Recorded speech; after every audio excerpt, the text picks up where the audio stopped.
AAU Karate was formed back in the late 1960s. It has continuously conducted national championships since that day. So we're talking a history of 30 years of continuous competition. What we're conducting here is the 2007 AAU USA Karate National Championships. It's a senior and junior event. Our participation is right around 2,000 athletes. We probably have almost 6,000 people in attendance. There's coaches, referees, parents, and supporters, as well as athletes. We start always, our competitions are always started by clinics. One of the main premises of AAU Karate is that karate is just not a sport, but it's a whole learning experience within the AAU. And rather than just running events, what we conduct are programs. Our programs are not only competition programs for competition, but rather programs for education and for teaching. And in keeping with this education of our members, what we do is at every event that we conduct, every national championships, we bring from around the world and the United States some of the top karate instructors to teach seminars. We feel that we are providing an opportunity for the instructors and the coaches and the referees to upgrade their understanding of Budo and Karate. This year, and I'll try to name as many as I can remember. This year, Chuzo Kotaka conducted a seminar, Shojiro Sugiyama, Fumio Demura, Mikami Sensei of the JKA, Nishimura Sensei, Seiji, the All Japan national champion, world champion international coach was here. Sensei Dale Saito, Sensei Chuck Merriman of Goju, Sensei Paul Gottschall. I can continue on and on. We bring in young masters. Again, karate is an evolutionary thing. Karate is not stagnant, it grows, it changes. Young masters what I call the young masters of the new generation of instructors are our own Elisa Au, our own George Kotaka, John Fonseca. You know, these are athletes that are homegrown, brought up in our program, and are giving back to the athletes, giving back to the program that they came from. What we have devised is a method where our athletes can qualify to come to our national championships through district and regional qualification procedures. This is not an open tournament. This is a tournament that you have to qualify to. So what we're looking at our nationals are the best of our organization.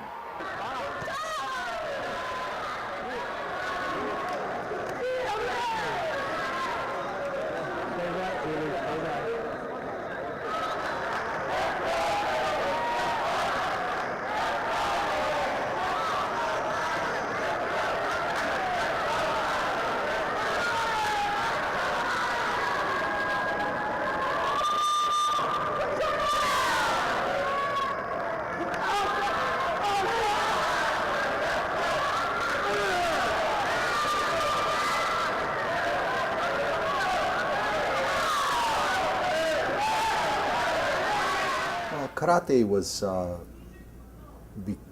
included in the AAU sports in the 1960s, in the mid to late 1960s.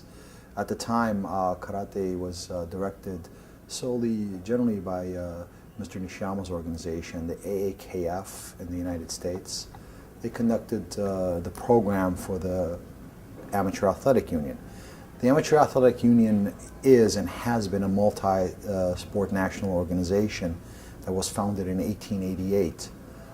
It historically, until the 1978 Sports Act, when it divested itself of the Olympic sports, it really kind of acted like as a home for numerous Olympic sports.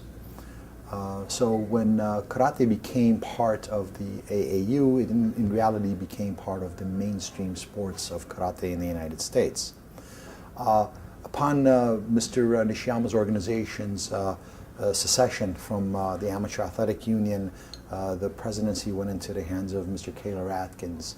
Killer Atkins held on to that position and was then replaced by Mr. Jerry Thompson of New Jersey. And Mr. Jerry Thompson then was followed by Mr. George Anderson of Akron, Ohio.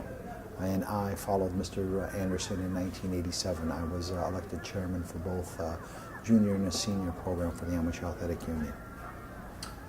In 1985, 86, 87 time period, the AAU Karate program basically, in essence, seceded from the Amateur Athletic Union. What the AAU Karate program did was created USA Karate Federation, based out of Akron, Ohio. And Mr. Anderson, and rightfully so, he was looking to move karate towards the Olympics. And in order to become an Olympic governing body, you would need to establish a autonomous organization. And what he did was he created an autonomous organization.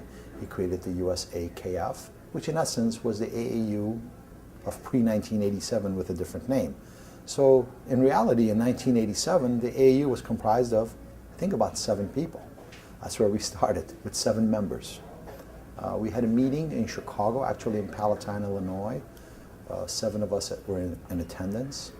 And we looked at karate and we said, well, what are we going to do? What should we do? Should we stay or should we go? And we decided, and I think correctly, to stay and try to revive and bring karate back in our own vision, back into the Amateur Athletic Union program. Our philosophy was really relatively simple. We looked at amateur sports, we looked at karate specifically, and we looked at it and we said, you know, what really are the key components of the sport?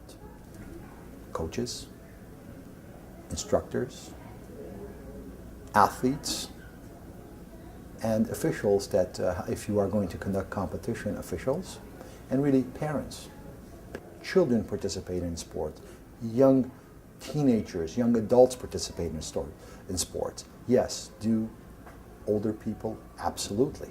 But if you look at it, the vast majority are participating from the younger children. And the younger children do not really make all the decisions, do they? Decisions are made by families and by parents, and which is rightfully so, which is exactly where it should be. So what we had to look for is how we can best serve the athletes. What we had seen in previous karate organizations, that it was really made like an army. There's a general, he tells you what to do, and you do it. You don't question it. But the reality comes in is, you know, nobody was drafted into the AAU. Nobody's drafted into a karate organization. You join. It's a voluntary organization. And when you join, you're not joining for 4 years like when you join the Army. You can leave anytime you like. So what we had to look at it was how can we make this program be user-friendly? And that was the first objective. Second objective is that there are many different organizations, and what we need to do is to really set ourselves apart from them. And where do we set them apart? Very simply, in quality and in organizational strength, as well as in our ability to provide services where no one else is providing them services. We took our program, we devised it into, we said we're going to have coaching, refereeing, athletic development. Going into the athletic development, most organizations are very top-heavy. Their main concentration is you go into a dojo, they have 3 black belts and 300 white belts, let's say, before. Main concentration is on the black belts. And what they're doing with the black, and most organizations are that way.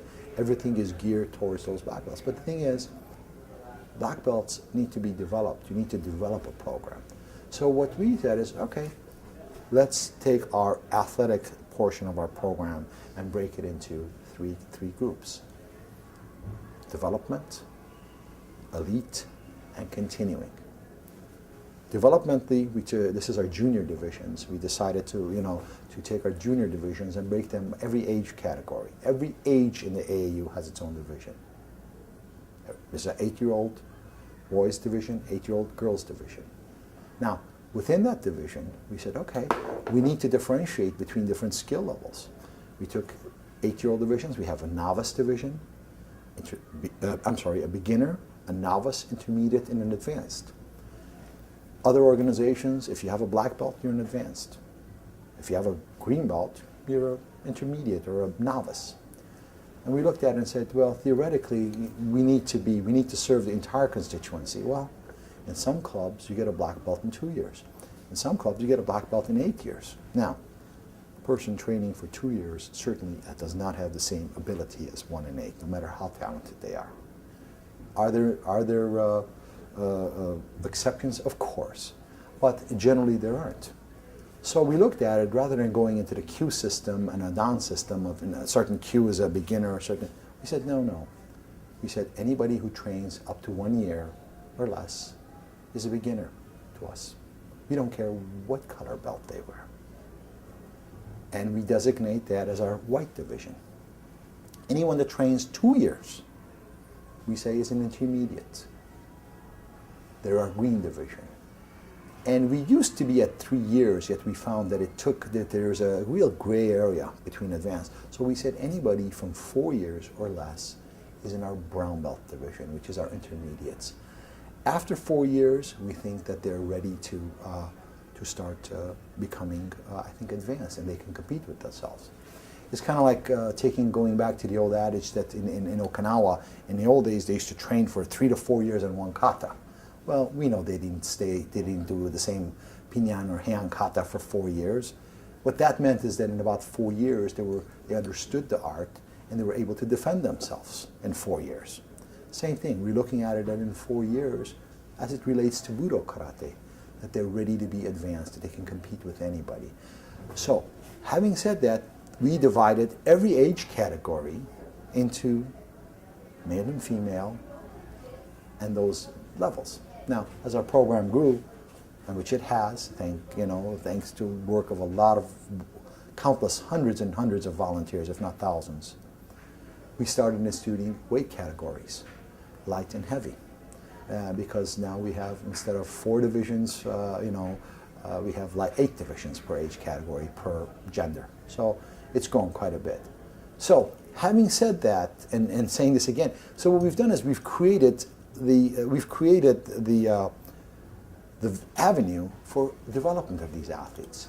We bring these athletes, they go through age, we start at 5, and at 19, they come into what we call our adult division. Our adult divisions are from the ages of 19 to 34. This, again, we have beginner, novice, intermediate, and advanced. But the advanced group is what we call our elite people, our elite athletes. And they are some of their names are well known. Pick any international traditional karate champion, and you'll find somewhere along the line their roots are in the AAU, if not directly from the AAU. Now, we have our elite division, and we support them. They are all over the world. They're very well known, and they appear in your magazine. and now the thing is, we've looked at it is what happens to life after competition. Being a Budo-based karate organization, we look at martial arts as a lifelong journey. When I'm done competing and I'm and getting on in years and my reaction time is not there, what do I do? For that, we created in the AAU continuing education. Not education, it is education, but a continuing program. So what we have done is created a program where athletes after 34, if they choose to, can come back, have the ability to participate, have the ability to learn and move on. And very frankly, we've had a person that was 91 years old compete at the AAU National Championship several years back. So we've had a competitor that was 5, we had a competitor that was 91. That's a big spread there. So are we karate for everybody? Yes. Do we want to be karate for everybody? Yes. Traditional Budo-based karate for all.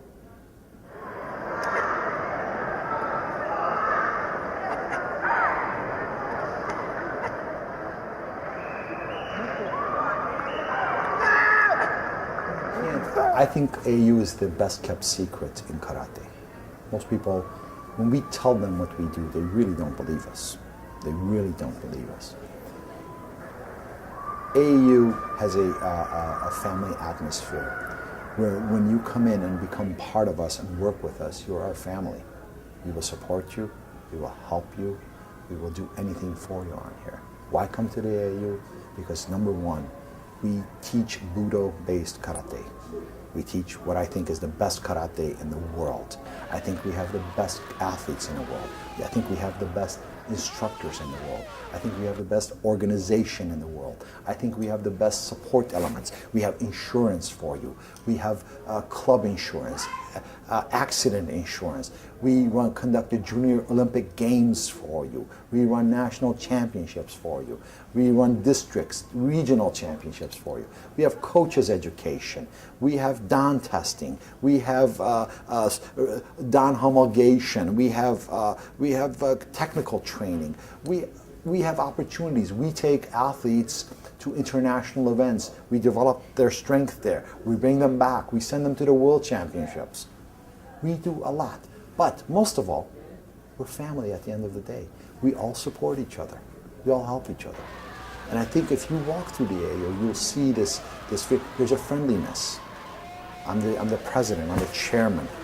Kids run up to me. You see, everybody walks up and talks to me directly. There's no, oh, can't talk to the president. There's no pretense there. There's no pretense there. I like these people. I enjoy them, and hopefully they enjoy me and each other. That's why you come to the AAU, because of the caring and the friendship here. We are friends, we're a family. That's why you come to the AAU.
This is an invitation to all people that are doing Budo-based karate. If you are interested in strong karate-based competition that is really truly based in Budo, yet there is a sporting aspect of it, we really want to welcome you to come and participate within our program. Our doors are always open, and if you have any need for assistance, please, you can go either on the website or contact us at our national headquarters at Walt Disney World in Orlando, Florida.